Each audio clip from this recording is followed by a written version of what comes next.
Last game at Mackey Arena for the year. Last game for Caleb Furst at Mackey Arena for his career. A hell of a career it was. Most wins in program history for a single player. Most wins in a 5-year period in Big Ten history for this beautiful program. Purdue Boilermakers win big over Rutgers here as we are heading into March Madness. We're talking about it all on the Boilers in the Stands postgame show starting right now.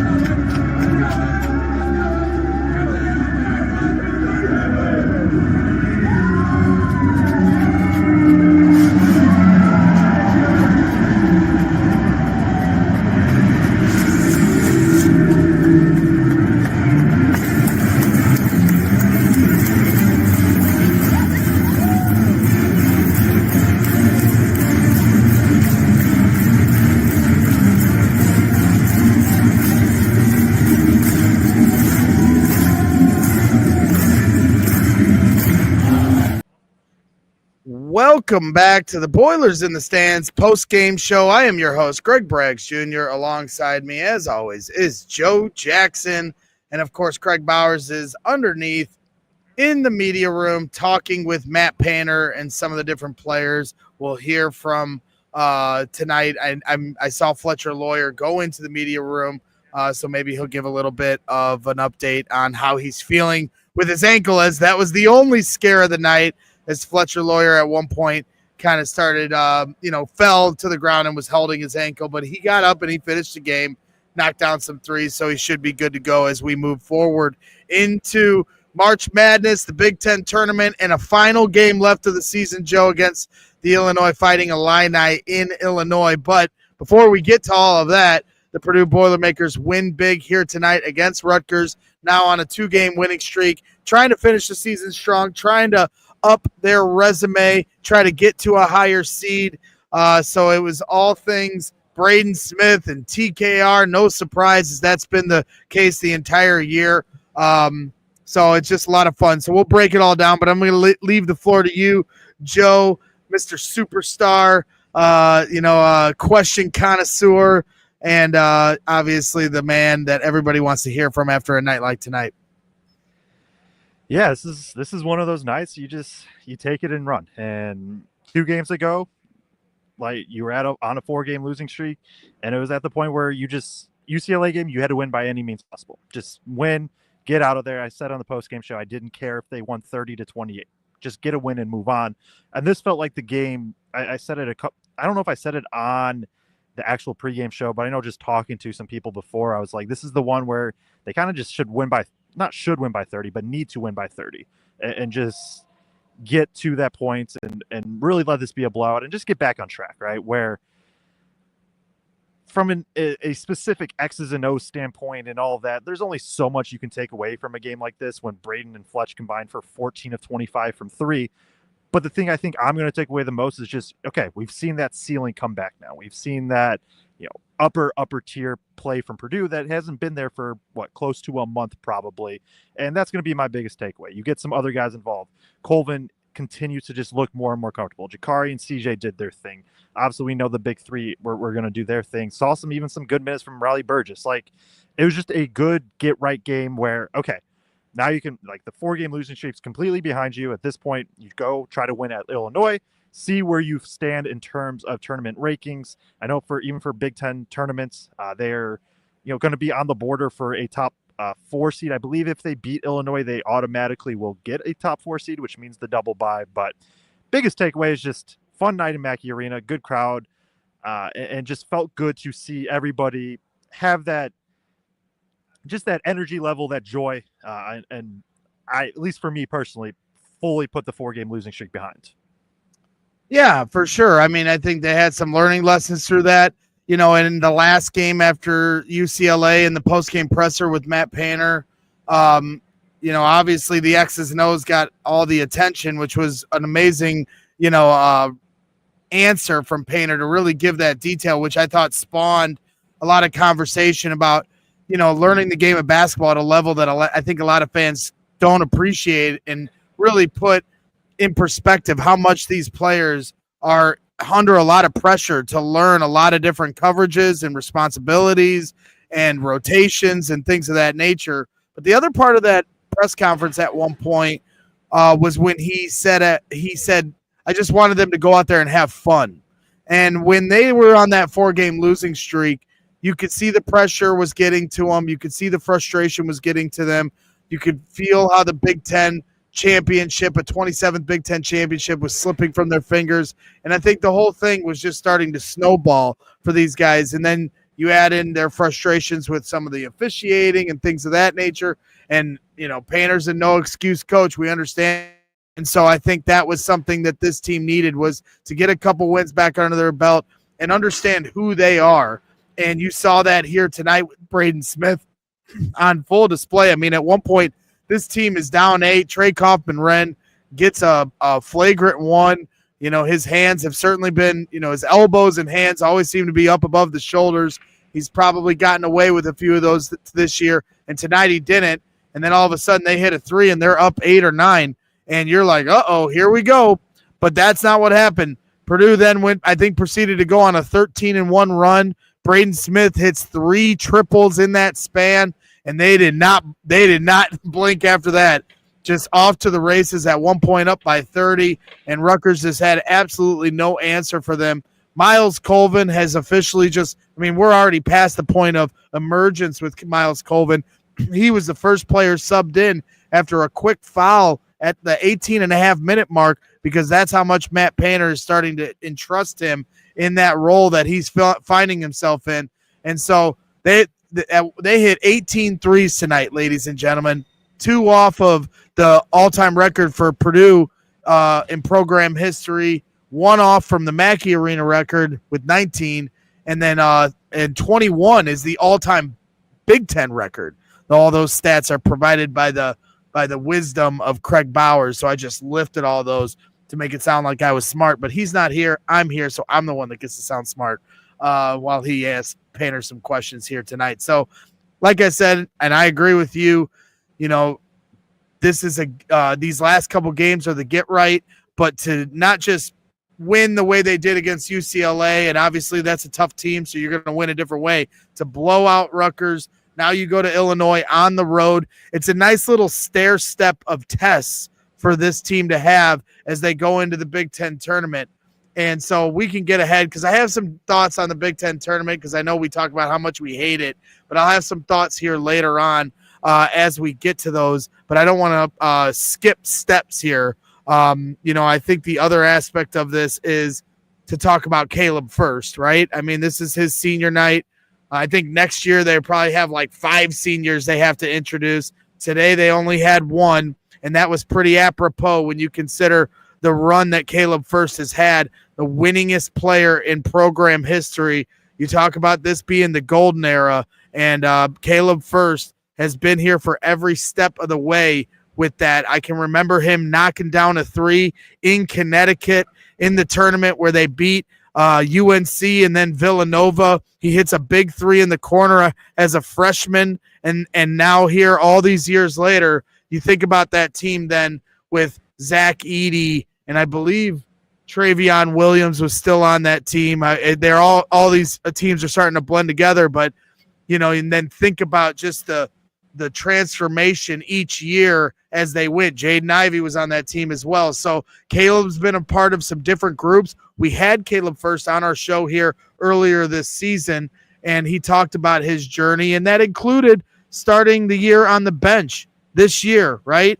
And he comes in right at the start of the new year and really lit a spark on this team and created some stuff where, they had some different abilities on defense, and obviously Caleb Furst always bringing energy on the glass and doing, everything he can, hard hat, lunch pail, to assist, on trying to help this team win. And so credit to Caleb Furst on a fantastic career. It's not over yet. It's his final game at Mackey Arena. His parents and his family were certainly emotional over that, but their season ain't done.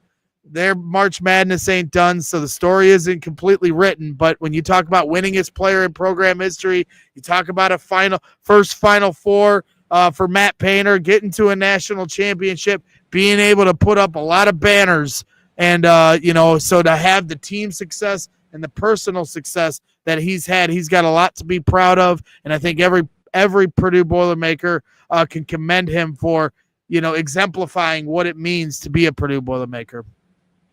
Yeah, and Furst he said it too. Like, he's been through the ups and the downs where you hit on all of it. He was maybe the single biggest reason why Purdue won the PK 85 tournaments. And then to start this year, in a year where really the center spot was up for grabs too.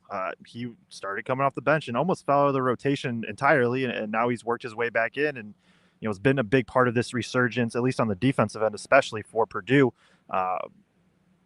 You just have to give credit to him. And I know, he isn't always a fan favorite in terms of on courts, but just beyond that, like you could just tell he worked hard. He cared about this team. He cares about this team, not cared. And yeah, just a Boilermaker through and through. It really does feel like it defines him, and what he's done and what he's been through and what he will hopefully continue to be able to do for Purdue over the next month. Credit. We got some Boiler fans here in the house. How we doing? We're doing great. Great win tonight. Place was loud and rowdy. That's right. License and registration, kids. Say your name for the audience. Tucker Inman, Justin Inman's son. Love it. Boiler up, guys. That's the Boilers in the stands right there. That's what it's all about here on this fine, beautiful program. You guys drive safe. It was great seeing you guys. Take care. That's what it's all about here on Boilers in the Stands. Those are true Boilers in the Stands right there, hanging out with us. Appreciate them and everything they do. And the support you guys show to this show means a lot. And we've got a lot of stuff planned here for March and beyond. And we just want to continue to provide you guys the coverage that you guys obviously appreciate. And we can't thank you enough for investing in us. So going back to your original thought, I apologize for that, but sometimes you got to call an audible. Let's get back on track here. We'll talk about a few things here. Why don't we give a shout out to our sponsor? We've had some great sponsors here throughout the year, and we appreciate their support. So let's make sure we give them their proper due and shout out, and then we'll get into some of the player stuff because I certainly have some thoughts, not just with Braden Smith, who we can talk about all day long and how great he's been, but a lot of different contributors here tonight. Yeah, so give a shout out to our sponsor. I mean, put me on the spot and just was scrambling I should have had this already, but we're good now. Purdue graduate and current Lafayette resident, BJ Rule has close to 15 years experience helping buyers, sellers, and real estate investors in Lafayette and the surrounding areas. If you are looking to buy, sell, or invest in real estate, give BJ a call or text to set up an appointment to see how he can help you accomplish your goals. Your home will likely be the most expensive purchase of your life. Have the experts with Rainey & Company at Keller Williams on your side and let BJ help you navigate this process. Call 317-345-4600. That is 317-345-4600. Appreciate BJ for sponsoring this episode. Absolutely. Rolling things along, please, as Jeff Park says, hit that like button while you're hanging out. Subscribe to the channel on YouTube if you haven't already. If you're watching on Twitter, Facebook, we appreciate you always for your viewership. If you find your way to our YouTube channel, certainly helps our growth. And, more likes, more subscribers means more to the algorithm for more fans to find us and join this community that we're building here. It's always a fun time watching you guys interact in the chat. And obviously, last year, as we were making the Final Four national championship run, we were having meetups at every city, and we were all able to come together in that regard as well. So I always appreciate our fans and our community. Let's get into it, Joe. Let's get into some of the different players. I know you definitely had some thoughts in the way Rutgers were guarding Braden Smith and the Purdue Boilermakers, or lack thereof. I feel like it almost got laughable at a certain point. But I think the other person, before we get into Braden to talk about, we can talk about Braden and we can talk about Trey Kaufman-Renn. But, man, Fletcher Lawyer, what a weapon he is. And I'm certainly hoping he's okay with his little injury. Obviously, he finished the game, but, he came to life here tonight in a big way. Yeah, and it was like not that like Lawyer always gets into double digits and right. I'm looking through now. He's had 5 games all year where he doesn't score at least 10. He had 20 against IU.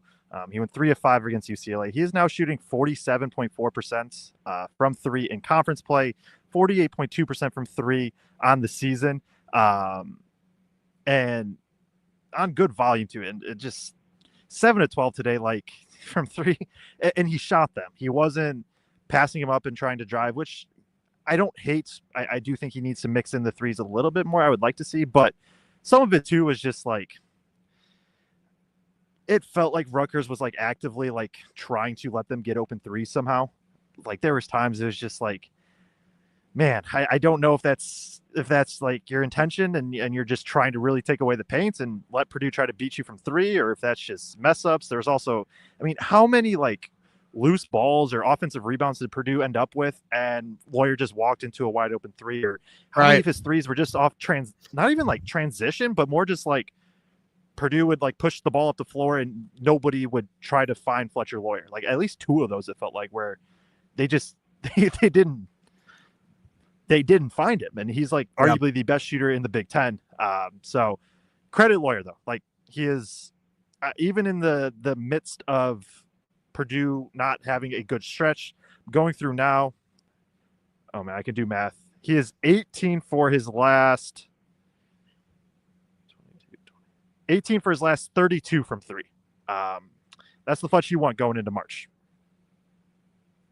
Yeah, I mean that's exactly what you want, and I think they are just starting to hit their stride. Let's hope, right? I mean, momentum is a weird thing. It certainly happens within a game, but can you carry it over game to game? You'd certainly hope so.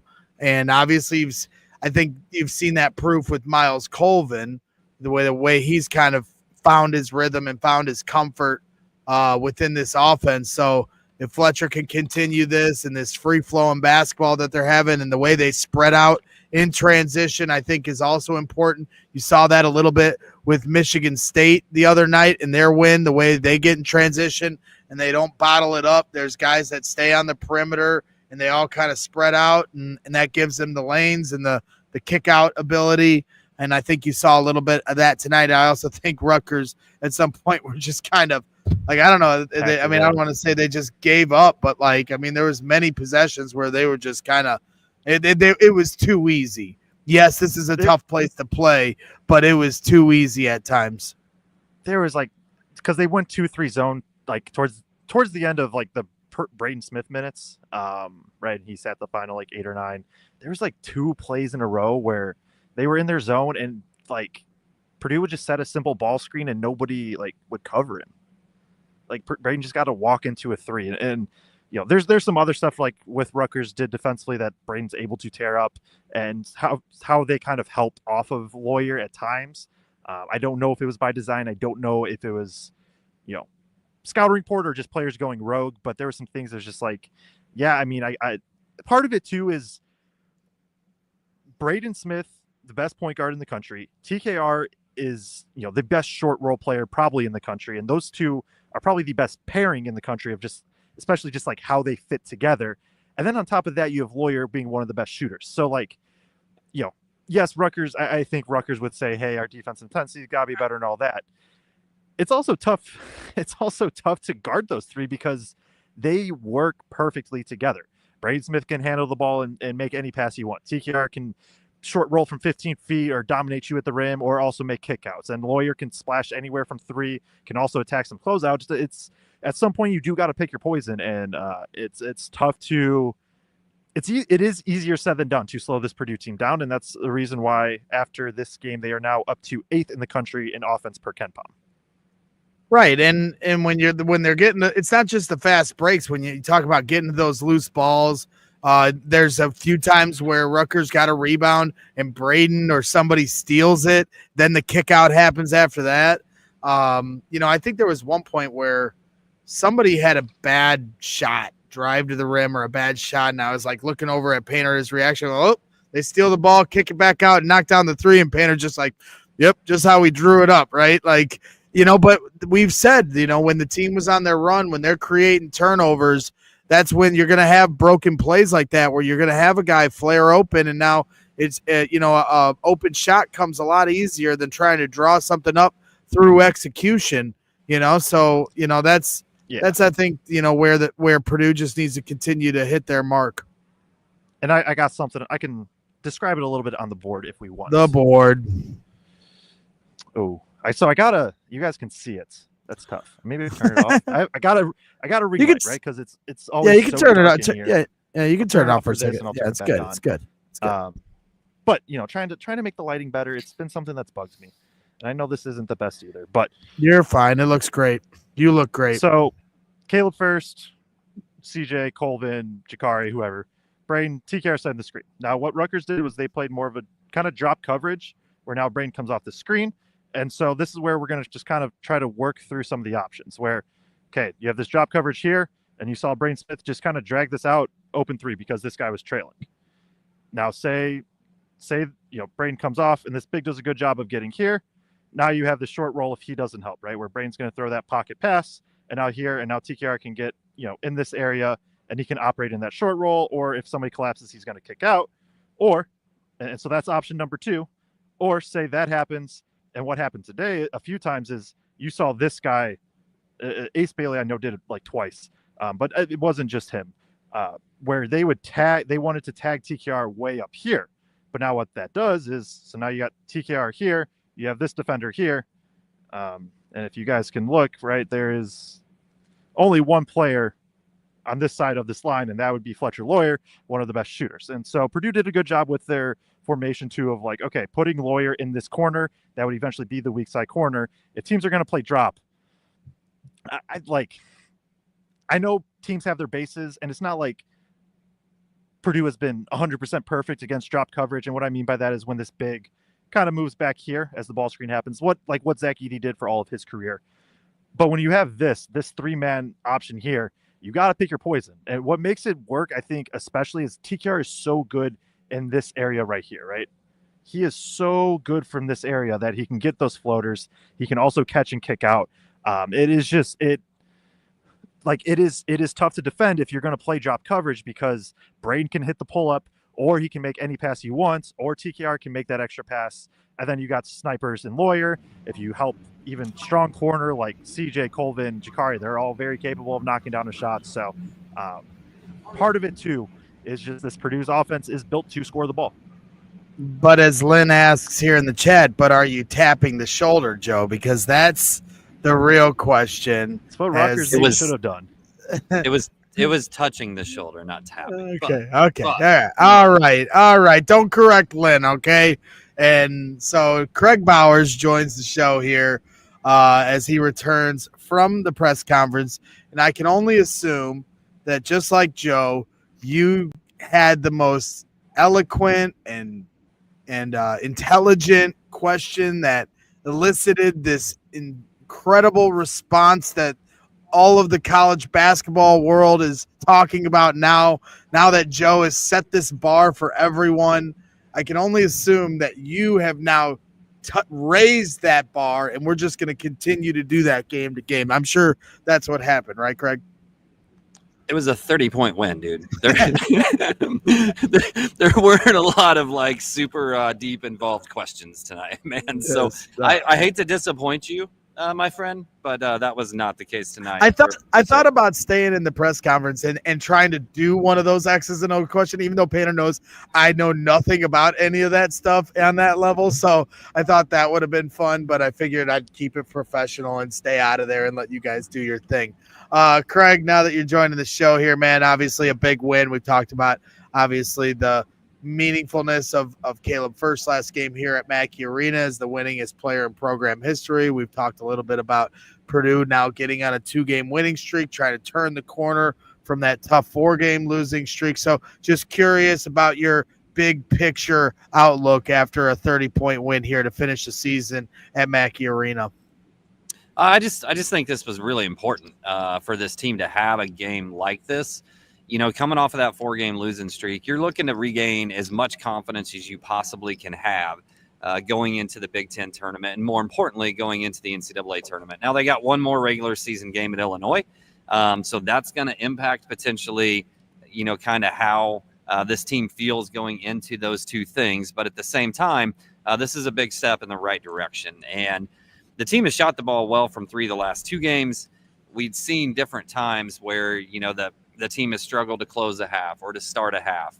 And against UCLA, they did a really nice job of just kind of maintaining out a half and just keeping them at bay all the way through. Tonight, they immediately grow that lead, and then they just kind of, put their foot on their neck and just punch them down for the entire rest of the game. But you had a lot of different people get involved tonight. And quietly, as Joe and I have kind of referenced a few times here in the last couple of games, over this last 5 game stretch and a small sample size, Cam and Miles have started shooting the ball from three well again. Jakari, since January 1st, is shooting 40% from three. You're starting to see some of these other guys get a little bit more confidence. We hadn't really seen CJ attack the rim much at all. The last 2 games, we've seen him do it several times. You feel like you see Jakari getting just a little bit more active in terms of his ball handling, getting downhill a little bit as well. So I just think it's really important. And obviously, Fletch and Braden just going nuts from three. They're going to be going in with a ton of confidence. I just thought it was vital from a psychological standpoint, from an emotional standpoint, from a team unity standpoint. You call that team meeting, right? And if you come out and you don't have a positive response, then where do you go from there? TK calls that team meeting. They all kind of share where they're at, everything else. You see positive energy change. You see Braden going to people and hyping them up after plays, even before this thing gets blown out of proportion. We saw it in the UCLA game, and you see a direct response to those things in the next 2 games, which culminates tonight with an absolute blowout and everybody playing their butts off. So I just think it's huge. It's an absolute huge win in terms of how they did it. And even though Braden and Fletch went absolutely nuts, they got contributions from a lot of different places tonight. So there's a couple things that I was curious what you learned from the press conference. One, I think on top of my mind, watching Fletcher Lawyer walk to the press conference room. Obviously, he fell to the floor holding his ankle. He finished the game, still knocked down some threes. Was there any status update on how he's feeling or anything in that regard? His response when that question was asked was, I played just fine in the second half after it. I'm good. Okay, check. And else. Then, So, okay. Nope, that's good. And I assume he'll be fine, but curious if anything came from it. I assume that we're going to give it away, but. I mean, once you go sit down, right, and then I'm sure they're going to do some work on it tonight, but there's a chance that thing could still swell up and be an issue. So I don't think we want to just assume that it's 100% good after this, but nonetheless, that was his response. Okay, and then secondly, Blake Widmer adds in the chat. So turns out Miles subbed himself in after that foul by CJ 1 minute into the game. Painter didn't call for it. Miles just, quote unquote, thought he heard his name, played 33 seconds. Painter subbed him out. So tell us that. Who revealed this part of the story? Because I find that to be hilarious. Yeah, I if you were watching the bench during that moment, a few seconds after Miles goes in, Painter starts looking around, and then he starts asking assistant coaches questions, and he goes down, he asks CJ something, and then he just starts dying laughing, and then everybody on the bench is laughing. Miles checks out, and Miles CJ just fouled, so pick up his first foul, and he pulled him out, and Miles was like, you said my name. And he's like, no, I didn't. I didn't say your name. He swears he heard somebody say his name, so he got up and ran in. But I'm going to clip that video a little bit later tonight. Painter talking about Furst and that funny conversation about that's hilarious. We're really the only big things wow. from the conference. But, yeah, no, they were giving him all kinds of crap, and just they were having a good laugh about it. That is hilarious. I don't think I've ever really seen that before. I'm sure it's happened, but to my knowledge, since we've been covering this team, I've never seen that. So it's funny that Matt had a good laugh about it. Obviously, Miles Colvin is feeling himself because now he's just checking himself into games here. So that's pretty funny and cool that they're at a point now where they can just have fun with these kind of things with the tension being so high a few games ago. And that's what we talked about. It sucked to lose 4 in a row. You lose 3 straight games to top 15 teams, and you lose on the road to IU. 3 of the 4 on the road. It's the Big Ten. It's nothing to be ashamed about if those losses were spread out, but the fact that they were back to back to back to back made it hurt that much more. So now they have an opportunity here to really gain some momentum and confidence. The Illinois game will certainly be key because they're not going to lay down the way Rutgers did, all due respect, because I know they were trying to put out effort, but they were simply outmatched here tonight. So the Illinois game, I think, will be that final ladder test for Purdue to really go in to March with a lot of momentum and potentially do the kind of stuff we talked about where they can get on a heater and make a deeper run in March than maybe some fans are anticipating. And on top of, like, to that point, as I've dug into a little bit more of the bracketology stuff and where Purdue stands right now, they're a 4 seed. Probably, like, obviously we don't know, like, based on the bracketology I respect and all of that and bracket matrix and all that stuff, they're a 4 seed before tonight's. I am not saying that they could not go on a run from that spot. All I'm saying is I would like personally for Purdue to avoid Auburn, Duke, and probably Houston at all costs for as long as possible. At some point, you got to go through them, right? And if you want to make the Final Four, you're just going to have to do it. But I would prefer that game to be in the Elite Eights. And so you can do that by getting to a 3 seed. And that's where I felt like they just needed a blowout today, because that 3, 4, 5 seed line is so tight and so compact that a blowout can help metrics and it could be the deciding factor. And you saw it today. The other thing I wanted to say is, because we haven't really brought it up, maybe a quick mention. Rutgers had an 8-point possession, and they were up 27-19 with 10 minutes left in the first half. And then Purdue outscored them 81-44 over the last 30 minutes. A very quick and a very good response, because they were tied. That happened with 10 minutes left of the first half. They were tied with 8 minutes left in the first half. And that was the Braden Smith or the Jakari and 1-3, and then Braden Smith hit a couple. So very good response there as well too. Those are my two. I just wanted to put those out there before they left my mind. And also just wanted to add in Boiler Tice, $9.99 super chat. Good start to March. Keep it like this through April. Absolutely. See if they can go on another deep run like they did. We appreciate the super chat and your support. Obviously, everybody else as well. Please hit that like button while you hang out. Kraig, the floor is yours, man. Obviously you gave the aerial view of this whole thing. Talked about some of the stuff you learned in the press conference. I don't know where do you want to take this in terms of the individual performance or certain plays in the game, certain moments in the game? Floor is yours. I think there's too many plays there, but I think obviously the moment of the game is Rutgers gets an 8-point possession. Matt Painter said he's never seen an 8-point possession in a game. So they get the 3, there's the F1, they make both free throws, they get the ball back, they hit a 3. And I think Purdue responds. I tweeted it at the time. I think it was a 13-2 run right after that. And Braden hits a 3, Jakari hits a 3 and gets the and 1. Braden hits 2 more 3s in that stretch. Braden was huge, right, with the 3 threes. Jakari stepping up and making a shot, getting to the foul line, making that free throw as well. It's those other pieces around Braden, Fletch, and TK have got to be there. And they have the last 2 games, not necessarily always from a scoring standpoint, but they're doing other things well. So I think that's really important. I think we saw that tonight, and I think it's something Purdue needs to see as they keep going forward. And I think people kind of forget, if you look back at that Wisconsin game, Purdue was absolutely incredible offensively,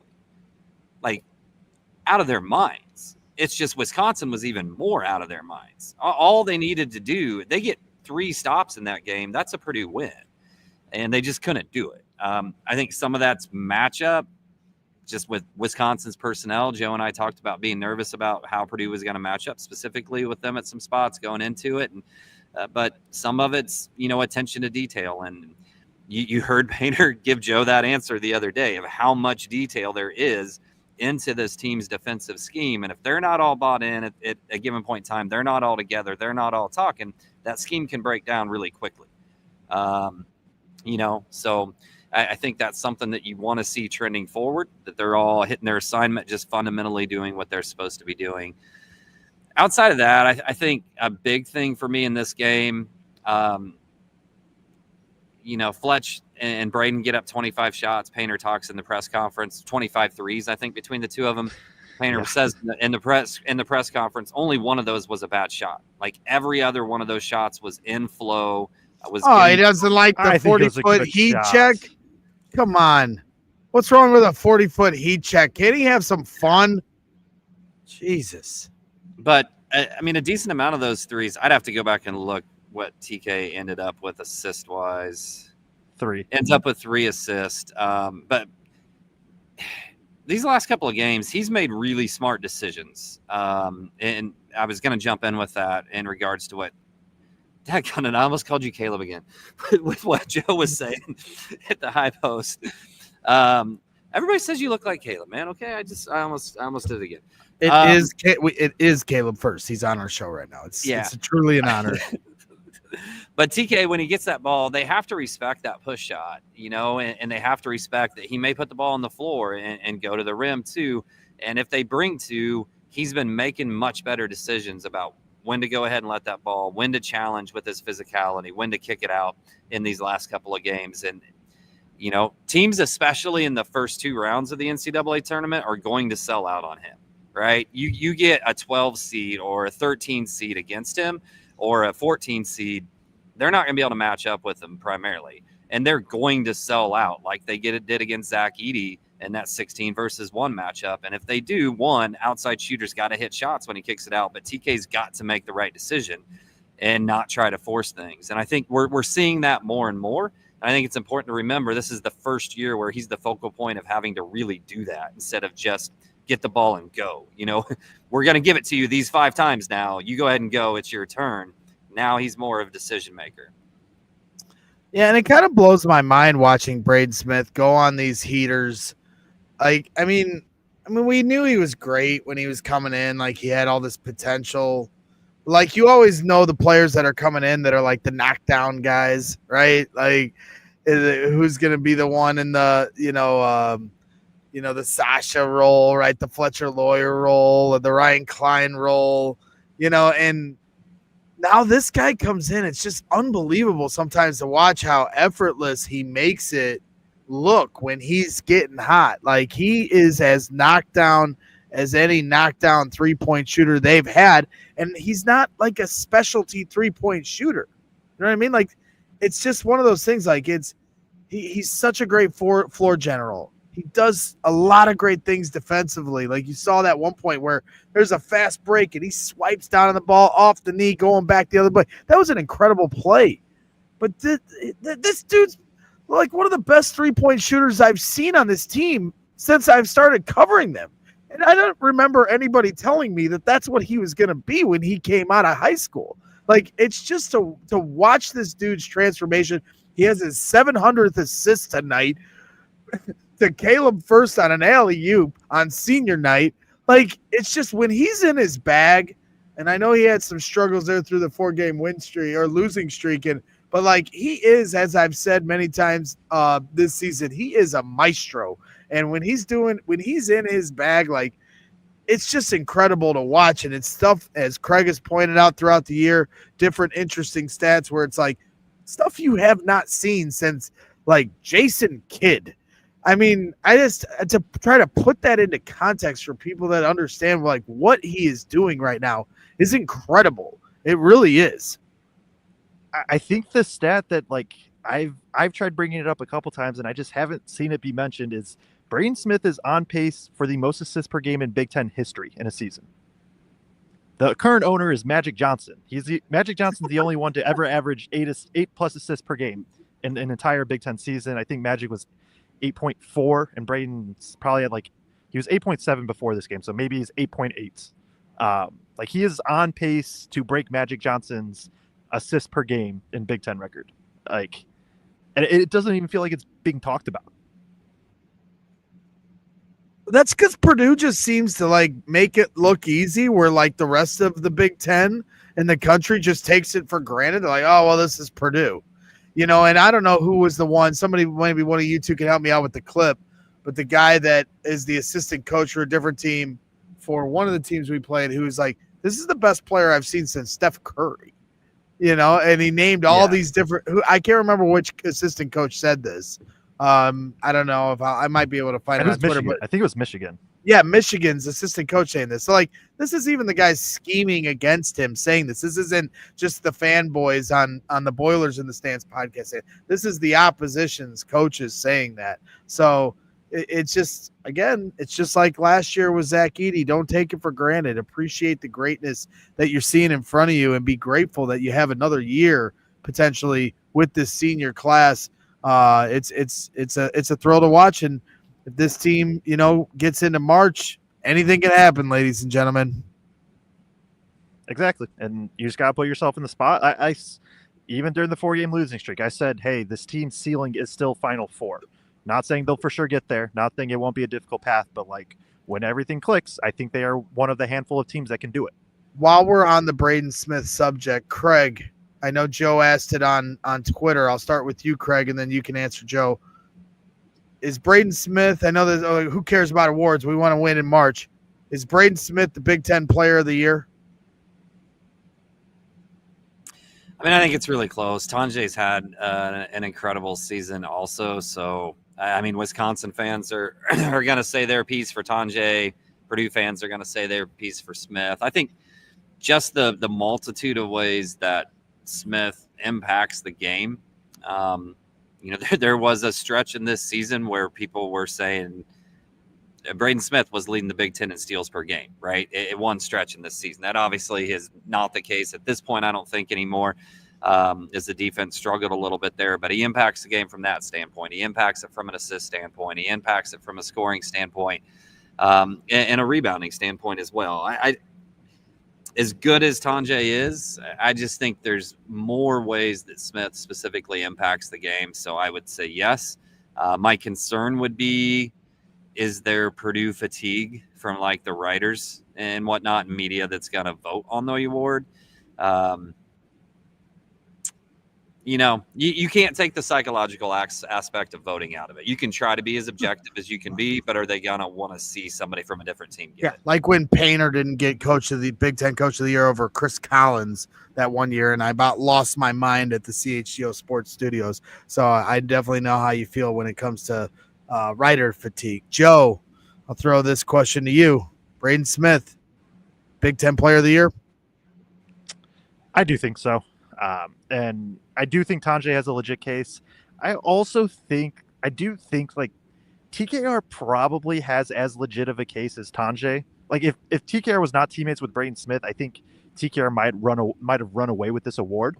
But it's to me, it's Braden because it's not like Braden is putting up like 8 points and 9 assists a game. Like he's still, and I don't think this is updated for today. So before today, he's averaging 16 points a game. So that probably takes up 0.1 or 0.2 or whatever. 16 points. And he's, like I said, averaging 8.7 assists. He is averaging fewer turnovers than John Tanjay. And John Tanjay is averaging 7 less assists.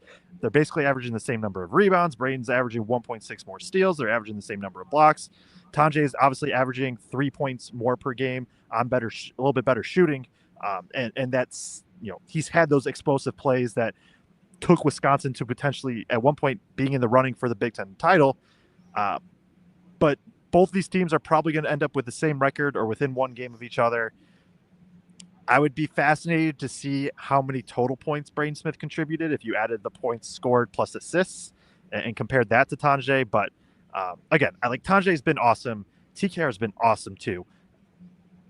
Braden's the best point guard in the country. Like, if you're the best point guard in the country, you're probably going to win the award. Yep, it's he's going to break Magic Johnson's single assist per game season record. Like, that's insane. That is insane. Yeah. While also having like low turnovers, right? It's not like he's averaging like 5 turnovers a game and he's just forcing everything. Like, he has decreased his turnover rate by 3% from last year, while boosting his assist rate 6%. In a year that he was supposed to be, this year, it was supposed to be shown that he was Zach Edey made. Like, he was supposed to not be good without Zach Edey anymore and all of that. Like, no, he is the best point guard in the country. It hasn't mattered. He is that good. He is definitely that good, and it's been a pleasure to watch him here this season. Yep, rolling things along here on the Boilers in the Stands post-game show. Purdue wins big here against Rutgers on senior night, final game here in Mackey Arena as we look out at this beautiful arena, and nobody's here except for about 4 people. This is where we get to say goodbye and not come back until November, which is a pretty depressing thought, but that does mean spring is around the corner as well. So you got to take the good with the bad. So still got basketball to enjoy as well with some March Madness, and nothing better than March Madness. So Bill here in the chat say, let's hear for the best team in sports. Boilers in the Stands. We appreciate you, Bill. Okay, so Yep. Joe, I'll kind of leave the floor to you. I mean, I know we're starting to round third on this thing. Wherever you guys want to take it, I'll just leave it to you guys because I'm fine with whatever. Yeah, I think the only other thing I want to throw out in terms of this game is another game where like Colvin looks just comfortable dribbling. And I have not really been able to say that for most of his career. There was a couple times, especially when it was CJ, Jakari, Colvin, and I understand at that point in the game it was Purdue up 30, but like he kind of like would wave CJ and Jakari up to bring the ball up against the press. He drove a couple times. I know he didn't finish at the rim, but he drove and got to the rim a couple times. Like these are things we just haven't seen. He's fine. Like there was no concern against the press when you threw it to him, like I have had with him in the past. So it was good to see him get those reps. I also think it was good for Jakari and CJ to get those reps because I think Jakari, especially with his passing, and CJ a little bit too, you could see them be sped up a little bit against the press, but you're able to get those reps in these types of situations where the turnover doesn't kill you when you're up 30. So that's the only other thing. Just and that's the thing, and that's be able to show some comfort. I agree, and I think the thing with Miles Colvin, I think that's been a little different from Cam Heide is even through when they both were struggling, Miles always felt like the guy that would at least raise up and try to go through his actual form of shooting is a little more consistent where it's not as much about hesitancy as it was with Cam Heide. It was just about whether or not the ball was going to go down. And now it's, once it's finding the bottom of the net, now it feels like, he's, willing to raise up at any given moment. He's crashing the boards. At one point today, he straight took the ball from Ace Bailey, right? This is a top 5 NBA player. Here comes Miles over the top. Whoop! And they were having a conversation because then Miles gets fouled and Ace is looking around like, what the heck just happened? And Miles is laughing like, I out-jumped you. That's what just happened. That's a top 5 pick in the NBA. So that just goes to show you the level of talent that Miles Colvin possesses, Kraig. Oh, no doubt. And I think there's a lot there that's untapped still. Obviously, when you pull off a few of the starters and it's those 3, him and the 2 freshmen kind of running, you got to see him get into his bag a little bit more. But, that's what a lot of people expected to see in the offseason coming in this year. In a small sample size earlier in this year, we just didn't see that level of comfort yet. And now you're starting to see it a little bit more and a little bit more. And, you hope you get to see even more of that next year. The other thing I would say, and Joe knows I've been on this a little bit about his 3-point shooting, is that his shot form looks a lot quieter now. And I guess what I mean by that, Joe, is, I talked about sometimes there's so much variation in how much he elevates, and sometimes he'll really elevate. He'll look anxious. He'll look excited to get the ball out of his hands. He just seems so much calmer and cooler in these last handful of games in terms of his shot form when he's taking those shots. And I don't know. I just it feels like something's changed there with him. Again, not a huge sample size. He starts out hot today. A few of those later in the game were kind of forced as everybody was trying to just knock some late threes down. So they're trying to break the record. I'm sure Miles doesn't know about the record, but they were lurking for that 20 spot for the all-time Purdue record. And then Kraig, you put on Twitter that the all-time Big Ten record is 21. I didn't realize that. I know Purdue had their 20 spot against Iowa, I believe. Right? And then Wisconsin had 21 against Iowa this year when they scored 116 points. So not bad. Pretty good. Pretty good. So yeah, it's my favorite. So like after every shot, every whistle, especially when I'm at the game, but even when it's on TV, I always like to see Matt Painter's reaction just because I'm trying to understand the game through his eyes and mind, at least trying to read body language, see what he says to the coaching staff, just to try to get an idea of what they're thinking about. But when I'm at the game, when Miles shoots, I always like to look over at Roosevelt Colvin, who's in the family section, first row, right next to the student section. The guy does not flinch. It doesn't matter good or bad. He just sits there stoic, like the Stonehenge statue. Like, and it's just funny to me because I know how much pressure it is. I mean, Roosevelt Colvin played on the biggest level. Obviously, he, is an all-time great here at Purdue, but he also, for my Chicago Bears, was a great linebacker, at the NFL level. Won Super Bowls, right, with the New England Patriots. Like, this guy's seen it all. But to watch his son, I'm sure, is a different experience for him and his family, his kids. Obviously, they all have a sports background, but watching him, and his level of emotion at all times is, I don't know. There's just something entertaining about it that he can hold his composure, because I'm not Roosevelt Colvin, but I would not be like that at all. So I always kind of appreciate people that have the ability to do that, because like, even me as media, like I'm all over the stadium, but like there's points through the game where I can't help but react. That's why I don't sit with you guys on media row. I gotta like be somewhere I can have a reaction at times. I'm as level as I possibly can be. When Fletcher got hurt, I about walked out the tunnel, started crying, because I was like, please don't let this happen. But that was an overreaction by me, and I had to pull myself together. When Ace Bailey had that dunk, that wraparound dunk. Woo, yeah. Boy, that was something. That was pretty damn impressive. That was the thought I was going to have earlier too. Is somebody put in the chat, Dick Trickle said it's wild how Braden is playing, and there's still like 7 other Big Ten guards that will get drafted this year, and Braden won't. And it's one of those things where,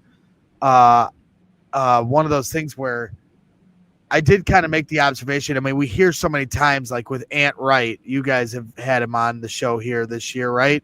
Ant Wright always says, like, if you want to win a national championship, you got to have NBA talent, right? And Purdue always lacks that. They have great players, but do they have all this NBA talent across the board? And they ran into a wall with UConn last year. Well, Rutgers, I agree, you need that NBA talent. If you really want to assure yourself a national championship, you got to have it. I'm not going to argue that point. But I will say, talking to Joe about this before the game, they've got 2 guys that are going in the top 5 in the NBA draft potentially, right? They just got waxed by 30 points. What is their record for the year? So, NBA talent certainly is important, but what your team is, what your system is, the guys around you, how you do that, how you navigate through the Big Ten, you can, like I said, you can throw that stuff to the curb, but at the same time, all that, 2 top 5 NBA talent didn't save them today. All due respect, they're great players, and it's not their fault by any means. I mean, they've got the players around them too that gotta hold their own. So I'm not saying, they have a great coach too. Kraig's always put on display, just talking about Rutgers and the respect we have. I mean, typically Rutgers give us a headache every time we got to play them, even here at Mackey. And today it was just one of those days where we didn't have to deal with that. But I just thought I'd point that out. Like, for all the NBA talent talk, Purdue just beat 2 top 5 NBA picks by 30. I also think Braden's like, and it's lucky for Purdue fans that it probably isn't this year. Like, Braden's going to get his shots. Will it work out? Who knows, right? There's so many things that go into it. Fit, playing time, there's all sorts of stuff. But and after junior Braden's year going for Zach to get Edey, a chance in the NBA. Right. Well, after Edey's junior year, and sorry to cut you off, but after Edey's junior year, did anybody think Zach Edey was going to be a top 10 pick? Like, even at the very end of Edey's senior year, I don't think any of us really thought for sure he was going to be a top 10 pick in the NBA. So Braden's draft ceiling stock hasn't been written at this point either. So when you talk about NBA talent, to your point, Joe, he has every opportunity to rise up those draft boards. Yeah, exactly. And like, if you're a Purdue fan, you are hoping that he's it isn't this year, and that he doesn't get some random like second round promise or anything like that, and that he's back. Because I would be shocked if he did not test the waters this offseason, but that's in a month. So yeah. You got anything? Kraig just looks just befuddled. I am ready for the starred comments, Greg. That's all I got. You know what? I was gonna go, and then you highly encouraged me to stay, and so this is what you get. Where I don't know how to end a show. So this is what you sign up for when you convince. I was crying, everybody. I was like, I'm gonna go home. I'm tired. I was up early. You guys handle it and get on the road faster with the senior night, all this extra, pageantry. And then I finally sucked it up. It's the last day at Mackey. Give the people what they want, a good healthy post-game show. Friday, I will not be on the post-game show because I'm having ACL surgery on my knee. So I don't think I'm going to be in attendance that night. I should be able to watch the game if I wake up from my slumber that they're going to put me in, and then wake up in the most unbearable pain ever because I've already had another ACL surgery in August. So I know exactly what's coming this time around. So I'm dreading it. So I'm going to enjoy tonight, and I enjoyed the game, obviously, as well. Blake Widmer says, this is the type of bounce-back win that helps bump us up to the 3-seed line, which would be huge given that the top-end 1 seeds are in another tier from the 2 seeds. I think it's very dependent on everybody else. Like we tend to live in this bubble of focusing on what Purdue is doing, but all these other 2, 3, 4, 5 seeds are doing things as well. And right now, Texas A&M has beaten Auburn. They are the first 4 right now based on bracket matrix. If A&M beats Auburn, they're going to move up to that 3 line. Auburn is, in my opinion, the best team in the country, and I don't think it's particularly close. And then on the flip side of that, you have Iowa State, who's losing right now to BYU. Currently, they're on the 3-seed line, so they could potentially shift down. But all I'm saying is there's lots of moving pieces in this, right? And then once we get to conference tournament time, there's very little that tends to move in the conference tournament. We just don't seem to see the committee move much one way or another on that conference tournament. So really it's a matter of the next game or two and making sure you don't lose to a team that you shouldn't lose to in the Big Ten tourney. I think you see conference tournaments hurt teams more than they help teams by like getting to the championship game or whatever. I agree with that ultimately, but that was something I was telling Joe. I was teeing up earlier that I wanted to wait till the end of the show to bring up. I do agree with that overall premise, but I do think winning the Big Ten championship does hold weight, especially this year with everything being so tight and where you guys are telling me, hey, there's the difference between a 4 and a 3 seed. They win the Big Ten tournament. They're a 3 seed for sure. That's a lock, right? Could they sneak in? I would think so, yeah. When does the Big Ten tournament championship game get over, Greg? At the very last second. And when do they start the bracket reveal show? Don't do this to me. Don't take my hopes and dreams. Don't take my hopes and dreams. Do not do that. And anyway, now that's fine. You want to live in reality? Let me have my hopes and dreams. And number 2, I guess my other thought, too, of all this is we've always kind of all been steadfast. Lose your first Big Ten tournament game, get your rest, gear up for March. Are we all still on that same train of thought, or are we now shifting because we'd like them to either A, help their seed line that little bit left, or B, continue this momentum that they're starting to create? I would like to see them pick. It'll, like Kraig said, it depends on other things as well, like what other teams do. But I would like to see them now at least pick up one. Right. It's, to me, if they get this double bye, which they have to beat Illinois, and so I'm going to work under that assumption. If they get the double bye, to me, it probably if you're going to lose one, you lose Saturday, right? Lose the semis, still get a little bit extra rest. Obviously, if you make the championship game, might as well just go win it. But yeah, no, I've shifted because I really do think if Purdue can find themselves on a 3 seed, it is far from a guarantee, but I think it gives them a legit chance to make at least an Elite 8. And at that point, if you're in an Elite 8 game against a Duke or an Auburn or a Houston, like you take your chances, right? You still got to beat them at some points. I just want it to be in the Elite Eight, not the Sweet 16. Obviously, Okay. you got to get that far too. All right, some thoughts there. Wanted to get your interest on that. David Head, Colvin putting the ball on the floor and making some plays.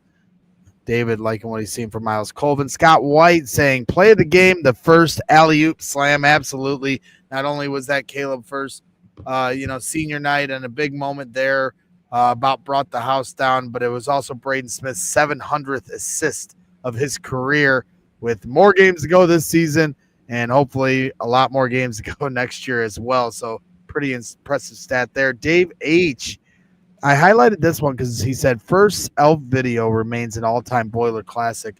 And I will say Purdue Creative does a fantastic job with everything they do.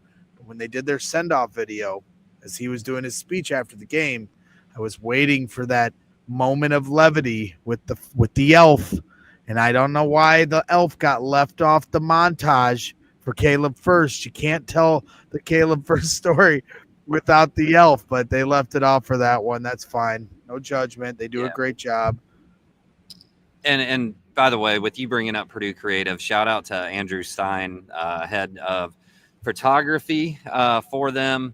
It's on the Purdue Creative team. He's done an amazing job. He is moving on to the Carolina Panthers and working for the NFL. So I think this wraps up his career. So congrats to him on getting that promotion, and awesome job while you were here with all the killer photos that we get to enjoy. Absolutely. Shout out to Andrew. Maybe I'll catch him at a NFL event near you one of these days. Tammy Waddell Eurostep to get us to 100. That was very nice. He could have dropped it off the first little brother too, if I'm being picky. I'm pretty sure first little brother was trailing. Like give first little brother the ball on first senior night was one of my thoughts. But I'm not hating on Brian. He had the spin cycle move too, which was pretty nasty as well. So it was cool to see all those guys at the back end of the bench get some playing time for sure. Tarek Kamel, Boiler Up, was watching next to Adrian Peterson while he and my son won the 4x200 meter medley district race here in the Houston area. Can't believe my son runs with AP Junior. I highlighted this because he put this in the chat. I was like, this is a pull. Hanging out with Adrian Peterson. Tarek, he left that part out. AP's pretty damn good. All-time great. Had some good battles with my guy Devin Hester. So that's pretty cool. Maybe one of these days you'll have to call me when you're next to AP. I'll have to give him a piece of my mind as a Bears fan. Boiler Tease. He says Tice is pronounced like Tease. Noted. Thank you, Boiler Tease. Make sure I get your name right. And if anybody that watches this show knows I butcher everybody's name. It's part of my charm. One of the names I like to butcher all the time is somebody that's been on our chat for years now, and that's Jason Depew. Caleb Furst. Lob was my play of the game. Absolutely, Jason. Appreciate you tuning in as always. Nolan Bubik. Rebounding will be a big key to Illinois. Absolutely. And Joe and Kraig will have a preview show, I'm assuming, for that game here that comes up on Friday. I guess a quick turnaround. So we'll see if they're able to get a preview show in. And if they're not, you can yell at them and shame them. But they always do, because that's what they do. They always put in the work for you guys. So how would I ever doubt that? How dare I? Jason Depew, the $1.99 super chat. Appreciate you giving the support as always, Jason. Thank you for the content, guys. Always the best. We appreciate you, Jason. And then Amit Patel. Congrats to Caleb, $4.99 super chat. Appreciate you, Amit. Appreciate you tuning in. And absolutely congrats to Caleb Furst. And that wraps things up for our starred comments of the day. Do you guys have anything else before we call it a night? As I was like literally about to fall asleep as I was saying all that. No. No. What's the game on? What time, Joe? You're our guy with the schedule. It is Friday, 8 o'clock Eastern on Fox. We'll probably potentially have the preview out tomorrow. If not, it'll be Thursday. Okay. I like it. All right. Well, that wraps things up for another fun year here at Mackey Arena. Season's not over yet, but our season here at Mackey is. Shout out to obviously everyone here at the Purdue program, especially everybody that works in the media relations department. Chris Foreman and that entire staff have been so accommodating to us throughout the years. So for them to be able to give us the opportunity to sit in Mackey while no one else is here and do our post-game shows and everything else and the allowances they give us has really been a treat and a privilege, and it's given us an opportunity to spread our wings and try some different things. So none of this obviously happens with you guys, the fans tuning in, but also this doesn't happen without the support from the Purdue program to a fun little podcast like us and them investing in what we're trying to do. We appreciate them full-heartedly. So thank you to them. And then my final shout out obviously goes to you two, Kraig and Joe, for an outstanding season of coverage here at Mackey. Season's not over yet, so you'll get more flowers thrown at you as we continue this season on and we finish it. But at the same time, I'd be remiss not to tell you guys how proud I am of both of you for taking the reins on this show.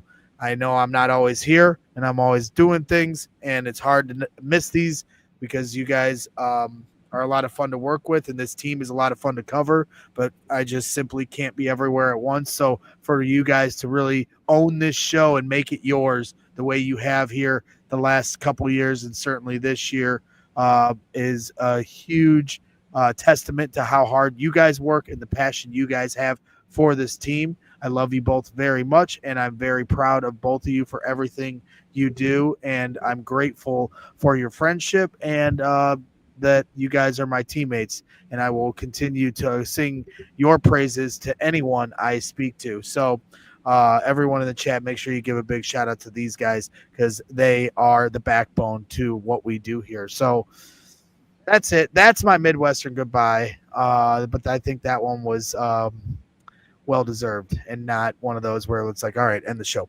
So thank you to everybody. Please hit that like button, and these guys will have a preview show, and then we will see you on Friday immediately following the game for the final game of the season against the Fighting Illini on the Boilers in the Stands post-game show. So have a good night. Boilers win. Shout out one more time to Caleb Furst on an amazing career here. Most wins in Purdue program history. Not done yet.